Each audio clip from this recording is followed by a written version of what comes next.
that everybody, listen, if you know how to pray, please pray. It's one thing to have a lot to say, but one thing my grandmother always told me, if you got something to say, then you should also have something to pray about.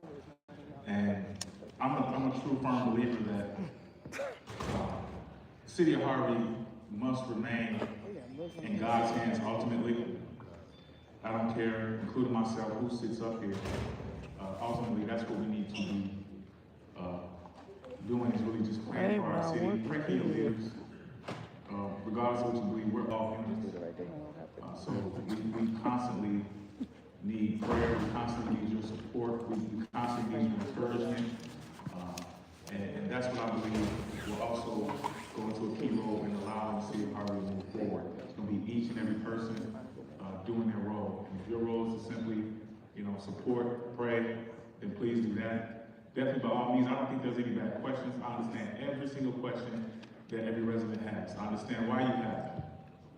And those questions are very important because it makes us get better at doing what we do.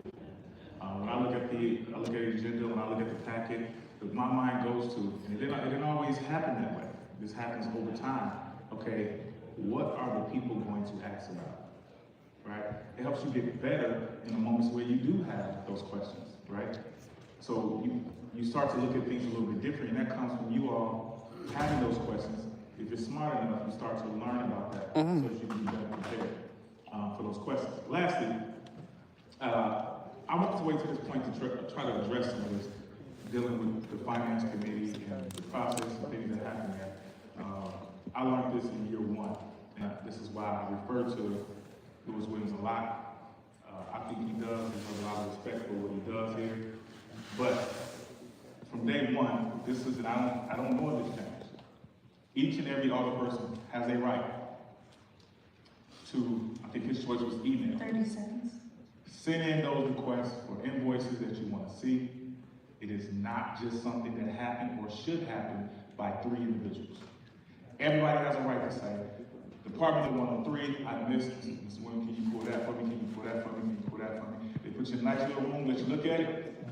When you get done, ask any question you got about it, give it back, okay? Everybody can do that. The more eyes on it, the better. I'd rather have 6, 7 eyes on that. It all helps the process, and it also helps build public trust. It's not just a few of us making decisions, it's all of us making decisions. The more the merrier. Thank you. Please see you at the next meeting. Don't forget to pray for us.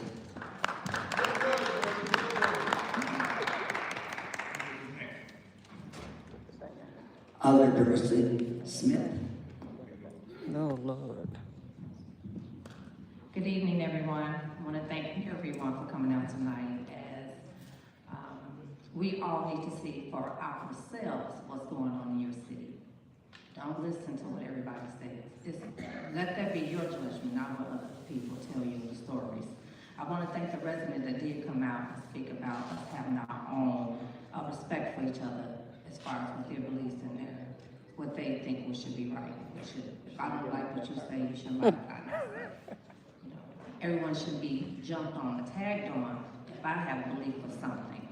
Because judgment, God says, who have not seen, cast his first stone. We all have a past. Everybody got something that they did in their past they're not proud of or ashamed of, but we want nobody to know. So to drag out somebody else's laundry, be careful, because they can come back out on you as well. Now, our mayor is not here anymore. So who are we going to blame now? Who are we going to blame now? He's not here anymore, so we don't have to blame him. And so, again, what I ask you guys to do is this. The Bible says, for lack of knowledge, they shall perish. That does not only mean for the word of God, it also means knowledge and learning about things. Learn about your government, because see, that's something the school system kind of judged us about. They discredited us with. Learning social studies, they should have taught us.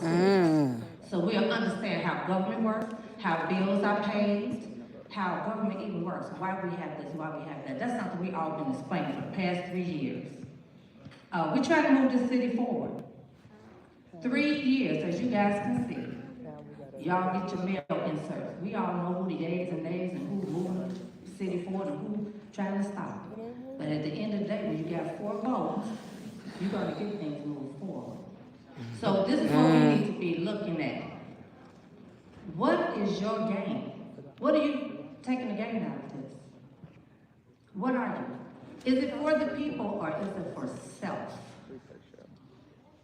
Because that's what a lot of it is. Transparency, accountability, I've heard that a whole lot of times, but we're not transparent about a lot of things. And we're not even transparent about some of these receipts around here. I need to see receipts. I want people doing what they expense checks around here. Because some things you ain't supposed to spend on, but you spend it on. So while we talking about us stealing and cheating and doing all that, we need to make sure their receipts is aligned up with the government, with accounting laws as well. So that's all I'm saying. So again, you don't have to like me. I'm gonna say what I want, because I believe in what I believe in too. And I love the city of Harvard, just like our mayor did. Our mayor died trying to pick this city up the way it was, and no matter how people got up here and attacked him, I want you all to know, he's not here to take us over to the cross to the other line. So it's gonna be up to y'all responsibility to stand up, keep your eyes open, and don't fall for the okie doke. Okay? Y'all have a great night. Thank you.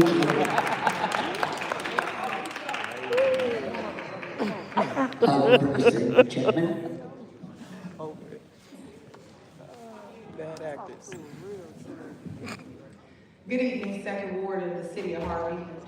I want to first start off with congratulations to Acting Mayor Shirley Jawinski, as well as to Janet Rogers, Acting Clerk.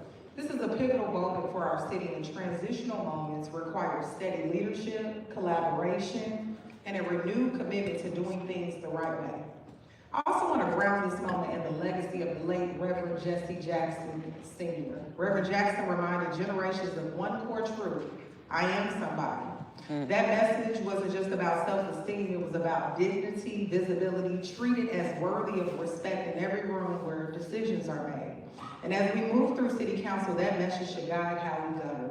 Because we are somebody means our residents are somebody. And they deserve a government that is clear, consistent, and accountable. It means we don't rush past process. We don't skip steps. We don't leave people confused about decisions are being made or why they're being made. At our last city council meeting, this council voted unanimously across the board. I want to acknowledge that because unity matters. It sends a message to the residents that we can come together when clarity is provided and when the process is understood. However, I want to be transparent about my understanding at that time of the vote. I was under the impression that moving forward unanimously meant we should also take a deliberate and disciplined approach to our spending, particularly separating essential obligations from discretionary purchases, like I gave an example, B&F construction code at $60,000 per month, $300,000 annually, and ensuring stronger financial oversight. My expectation was that that unity would translate into structure, clear definitions of essential versus non-essential spending, Finance Committee, regular financial reporting before dollars leave the city, Finance Committee, a pause on all discretionary expenditures until reviewed. I'll also have you know, residents of the great Second Ward in the city of Harvey, today, across my 3 years serving as alderwoman, I've never received a reimbursement. I'm the only older person that has yet to ever receive a reimbursement. Please make that for the record as we go and fine tune things. Yet I did submit an expense report that was approved by 4 on this council that was not approved by myself and the 4th Ward Alderman, for the record. This is why I continue to advocate placing non-essential spending on hold. That's what we need to do, a moratorium on all expenses. We can't spend money that we don't have. We're simply putting the cart before the horse. All I can assure you to, please continue to be adamant and about being involved in the process. Continue to ask the necessary questions until we get the necessary answers. Oversight is necessary. I invite everyone out Wednesday, March 18th, 6 p.m. to 8 p.m. for our Second Ward in the City of Harvey meeting. And thank you for the additional time. Thank you. Alderman Keys.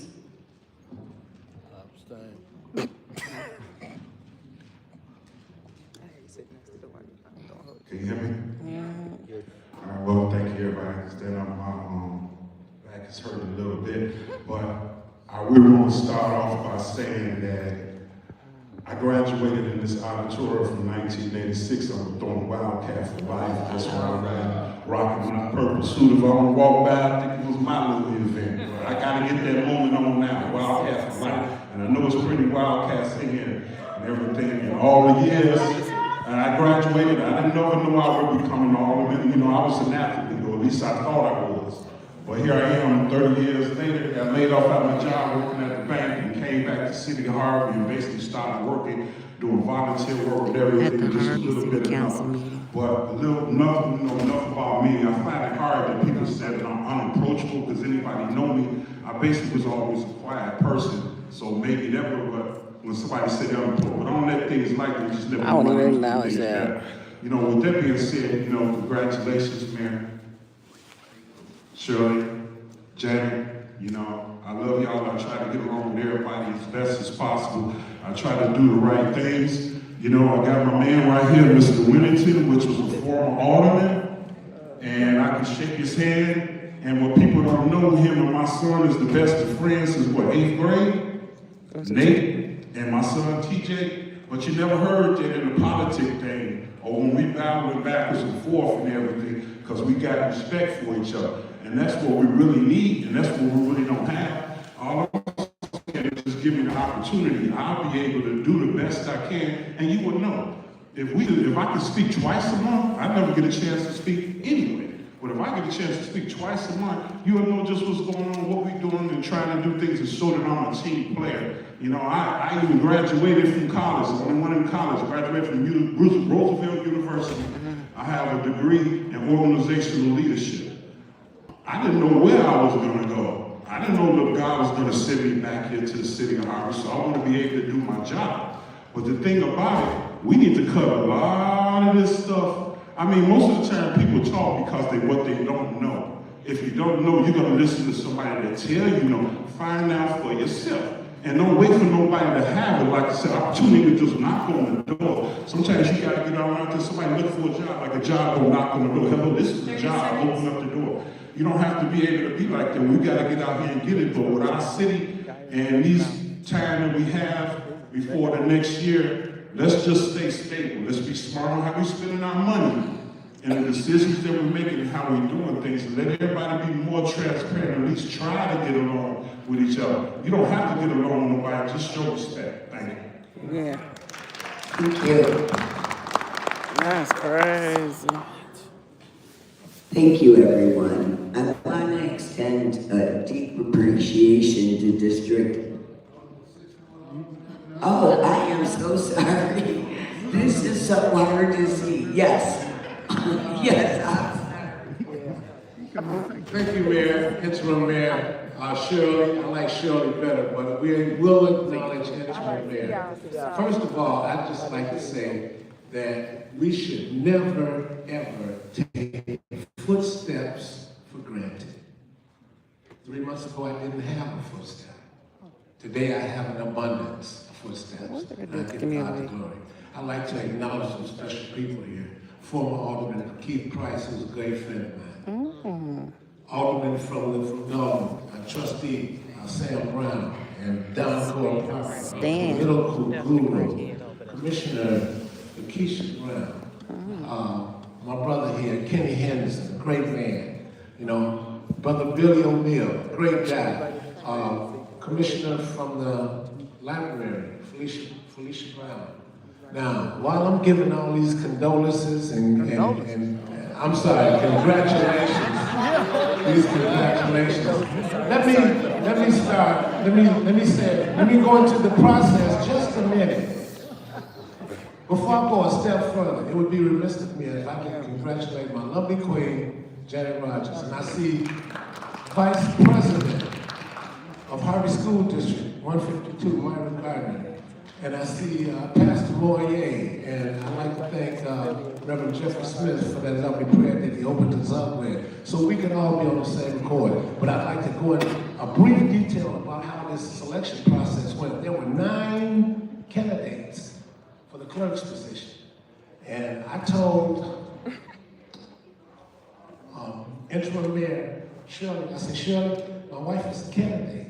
I don't feel comfortable by being on the interview process, even though the Alderman Rogers and Alderman Keith, we didn't have an opportunity to ask one question. We were just there as kind of liaisons over this entire process. We did 5 applicants on the first day. That was my day. 5 applicants, okay? On the second day, they did 4 more applicants. That was Alderman Keith's day. And Mr. Amani, who's back there doing the video right now, he did video, a 4-hour video, and nothing was edited, nothing was taken out. Alderman Keys looked at the videos from the first day because he wasn't there in attendance. I looked at the video from the second day because I wasn't there, okay? Now I'm gonna be honest with you. 30 seconds. On a scale of 1 to 10, my wife was a dozen, she was 12. If you want what's best for this city, then you got what's best for the city. Take your personal equations out. Okay, let's do what's right. This is a brand new administration. We have a golden opportunity to come out of the locker room, let the coach blow the whistle, and let's play ball. Thank you all so much. Thank you, and again, my apologies. Wow.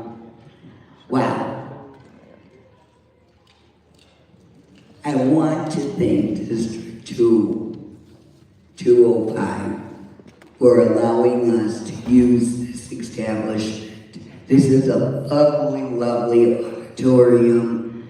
I think that we would have been really squished in City Hall, so I thank the district immensely. I want to talk about the actual due process for the clerk. I asked for 2 runners-up. Oh, 2. Then this is going to end. What happens is that the mayor or acting mayor has the authority to name the person themselves without going through any interview process. I could have put anybody in that office. But in the efforts of working together as a team, Alderperson Chapman and I had a conversation, and it was her idea, and we brainstormed this, and we ran with it. I didn't need to name a person. We'll let the residents, and then we'll have 2 aldermen. Now, process is, if you have an open seat for either an alderman or for clerk, you can name 1 person. The mayor can name 1 person. Then the alderman would vote. And if that person did not get elected, then another person would have an opportunity. That's why I asked for 2 people, 2 applicants, instead of going through the whole process all over again. If that person did not get elected, then I would choose out of the 2 who would be our clerk. And that was the purpose of having 2 people. And bottom line, we had to have this position filled. And we as a team collectively came up with this point. And we took an extra few days, and I thank the people who volunteered their time because they did a wonderful job. So that was the process with the clerk. And I want to say to my colleagues sitting up here, we are a team. I didn't wake up and say that I wanted to be mayor. 16 years ago, people asked me, would I run for mayor? That was not my goal. That was not my goal. And sometimes God has different plans. And I'm fulfilling an agreement that we made in 2023 about Mayor Pro Tem as the senior alderman. So I thank each and every one of the council members for their confidence in their vote and their confidence in me during this very difficult time. So I'm going to ask, and I'm going to echo the sentiments of Alderperson Randall. Please think positive thoughts of our city and keep us all in your prayers. God bless. Good night. A motion to adjourn. It's going to be a